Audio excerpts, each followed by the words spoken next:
Priti Patel, a frontrunner for the Conservative leadership, was extolling the achievements of the previous Conservative government at the King's speech early this week.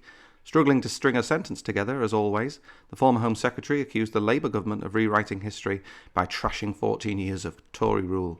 It's quite a unique take on the current political situation, but one that is far detached from reality. Patel appears to harbour a reasonable level of support among party members, but she is surely unlikely to gain the widespread support of her colleagues in Parliament. So if I may, I want to begin my contribution around this loyal address to make a few words, say a few words about the tone that I've seen from the new government over the last 12 days. And of course, you know, it's one of those inevitable features, isn't it, with a new government, that you could spend the next few weeks or their first few weeks continuing with that election campaign rhetoric. And we're going to hear this a lot, which is basically talking down the record of the previous government over the last 4 years.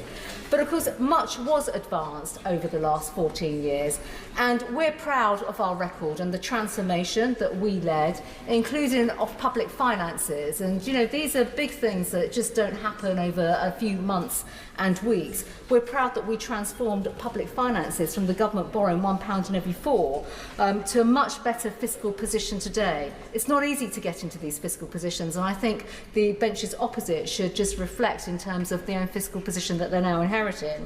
We're proud to have supported the creation of 800 jobs per day on average, having the faster economic growth of many of our competitors, cutting the tax burden on incomes on fuel duties, overseeing increases in doctors and nurses working in our NHS, more teacher numbers, and schools raising standards. That's a record that we are proud of, including, if I may say so, in getting more police officers on our streets fighting crime and law and order. So it's important, I think, just to be reflective of that. And if I may, in a very subtle and gentle, polite way, say to members now on the front benches opposite, now in government, it's all very well trying to rewrite history, because sometimes it does take away attention from the responsibility of having to govern and to do the big decisions.